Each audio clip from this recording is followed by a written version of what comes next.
Okay. Good morning. Give me a second to pause my Map My Run app. I'm out on the west side of the river in Lethbridge, below Heritage Heights and Ridgewood. There we go, I'm paused. Below Heritage Heights and Ridgewood, just a little ways upstream from Spokane. Yesterday morning, I came out and I decided, rather than walk, the weather was nice enough, I should go for a little run. So I ran out this way. Check out these geese. The mallards are trying to come back, but they weren't happy about me being here. This is the only bit of nice little open water for a long ways, and the reason being, you got beaver work here.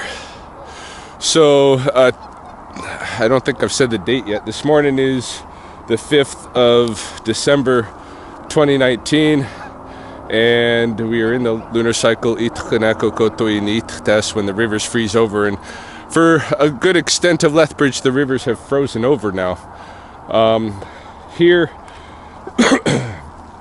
kind of just below the convergence of Heritage Heights and Ridgewood subdivisions, there's a storm drainage and a canal that leads into a natural oxbow off of the river.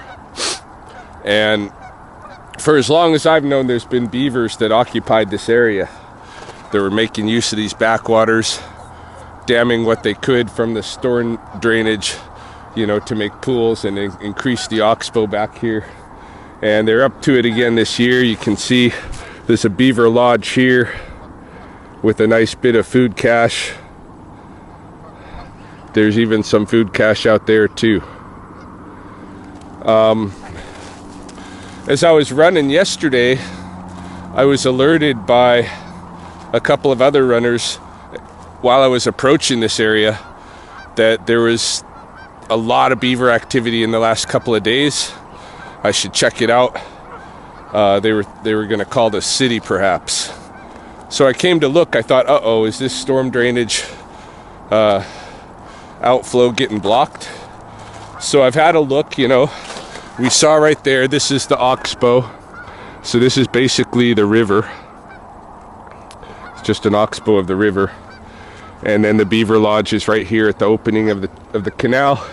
There's a little bit of a dam here, but they've let some water, continue to move off the edge of this dam.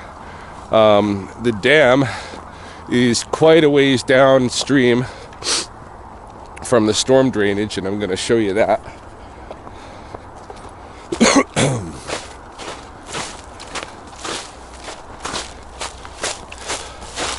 Yeah, you don't need to look at me. Look at this. Look at this scenery. Remember we were here for the bird count last year, looking for the kingfisher? This is where I'll be looking again this year. It's not this Saturday, but next is the Lethbridge Christmas bird count for the Audubon citizen science. And I'll definitely be coming here to this little open bit of water, which is due to the warmth of the water coming down off the city, right? Storm drainage, but also to the beavers' continued activity here. So you can see that dam has not widened the canal or anything like that up this way. It's just pretty normal. So we'll get right up to the storm drainage, and you can see there what the situation is. And this is kind of typical of people, I think, when they encounter beaver work. Here we just have kind of a landslide into the canal. One of the trees was chewed a long time ago from the beaver, but has rotted. It's been a long time since. This is a new tree that's knocked down, and here we can see what I think is the real issue to these people. You can see several trees here have been knocked down or chewed out. You know, this one's only kept from falling by this other tree. There's several remaining, of course, and as we know from my studies, when they cut down trees like that, probably 200 new trees grow.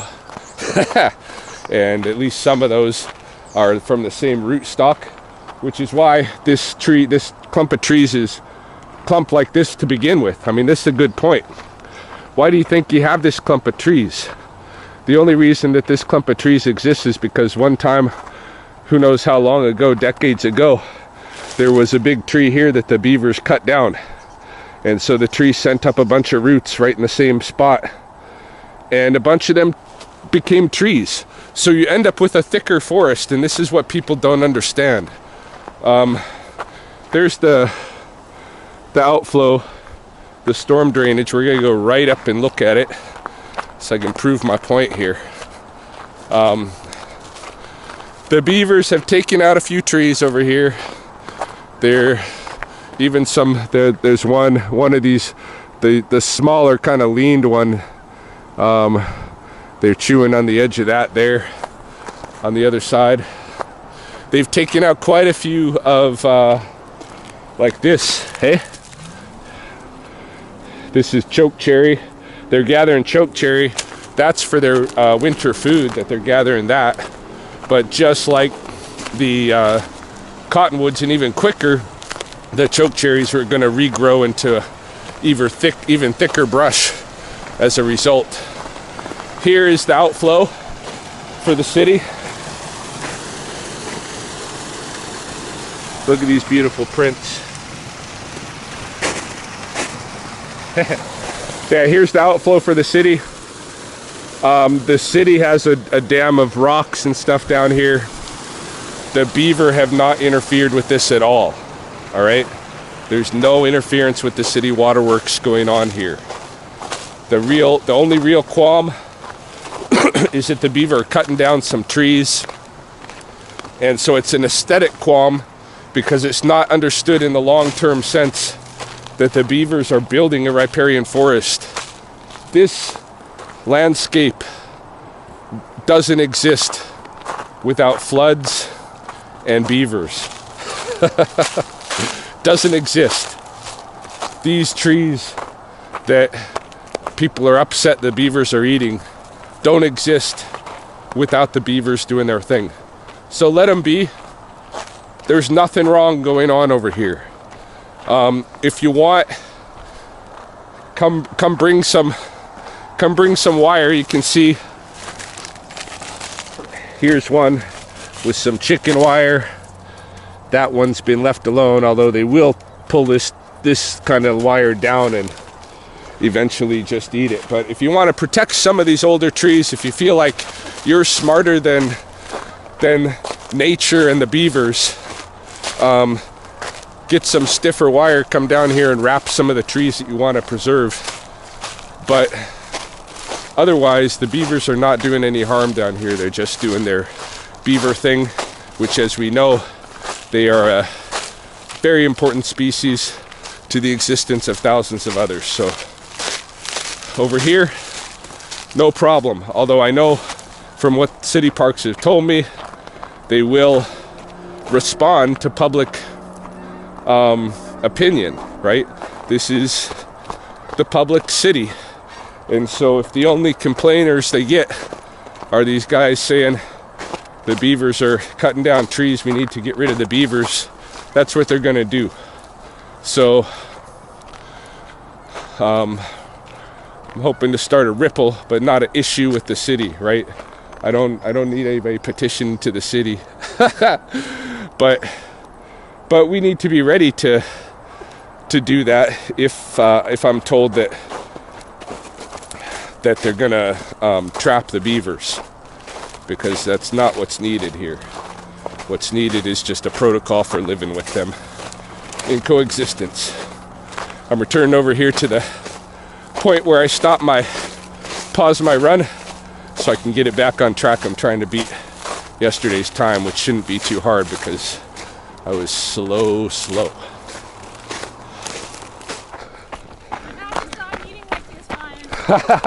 Morning. Beautiful day, hey? Yeah. Hey, checked out that Beaver works. Oh yeah, isn't that amazing? They Yeah. go so fast. Yeah, well, at least they're not blocking the water. No, not yet.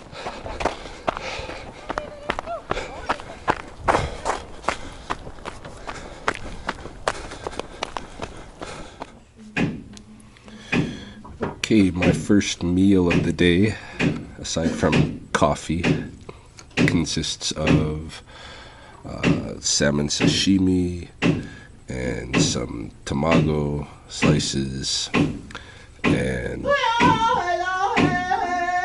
dinner.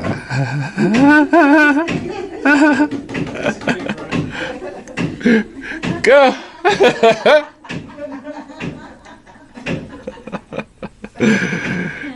Dipped in soy sauce with wasabi.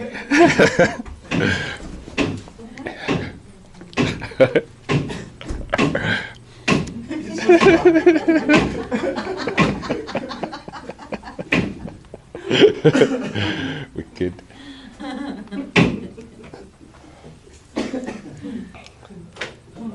Hide my lunch.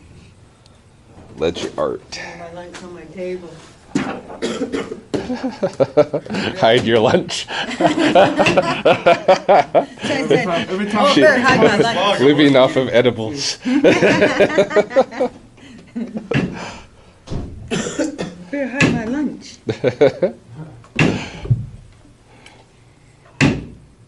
I seen it was rice or something, right? In my study, I felt that this was a great business venture and I had to grasp it.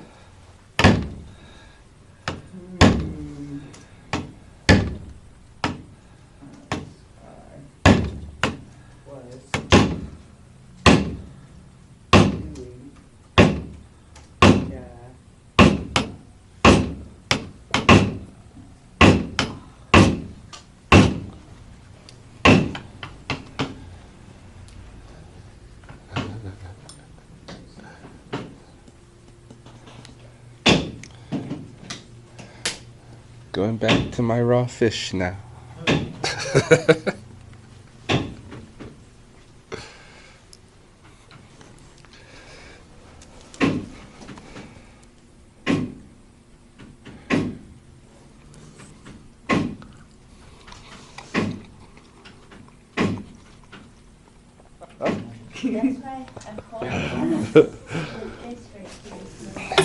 Oh, no, oh, you're not depressed, we know. All right, so we have Roseanne's finished belt here. Roseanne Bottle did a missing and murder themed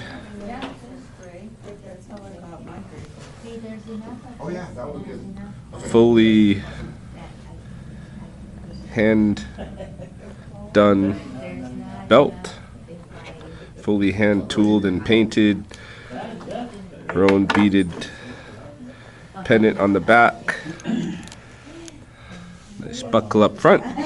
She is asking $1,000 or best offer for this belt. If anybody's interested in a missing and murder theme, hand tooled women's ceremonial and powwow dance belt.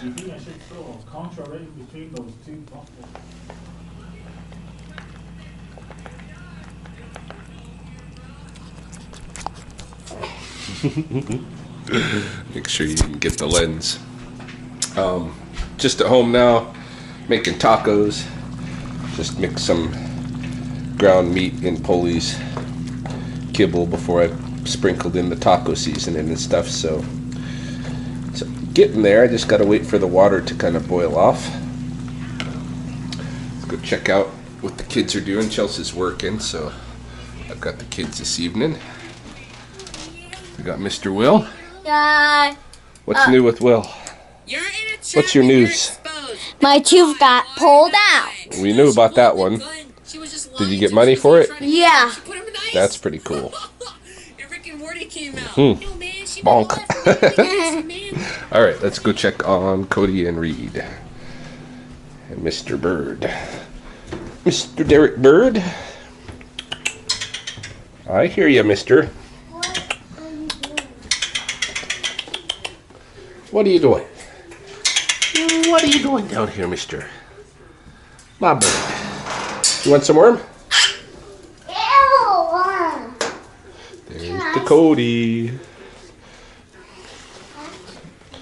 Cody and Reed, you want to look at the worms? Look at them here where you're not going to freak out Derek. They're just big beetle grubs, just like Taco used to eat.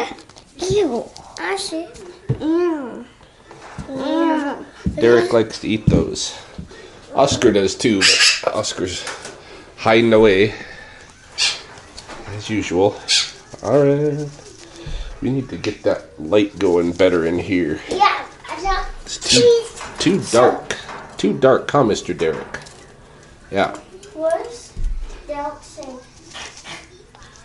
Okay. Why you look at my dashboard? Hey, turn that on. Look What are you at that. doing? Daddy, look at my dashboard.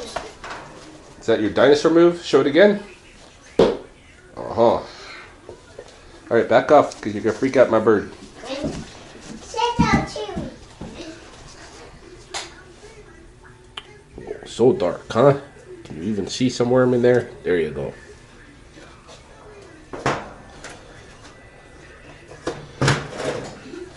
Yeah, I don't know if it's just bulbs burned out here or what. Maybe we need to try replacing a bulb and see if that does anything. What are you guys watching? This is the regular TV. All right, stay down here because taco meat's not done yet. And Will's just going to be grumpy if you go in there. Look out. Stuffies. My stuffies. And then, I got my daddy. Okay. Ta-da! Let there be more light. Huh, Mr. Bird? Daddy, there's an eagle on there. Oh yeah, this is a little bird, a little hummingbird maybe. Yeah, it's a little hummingbird. It's just hanging from the light. Bird? Yeah. All right. Ah yes, straight beef and bean. I'm way into the protein today. Beef and bean, a little bit of tortilla. Dinner is on. These guys, they just eat the meat. They don't like the tortillas. Nope. They don't like the beans. They just like the meat. Good job. What do you want, Polly? You already had yours. Oh, big boy.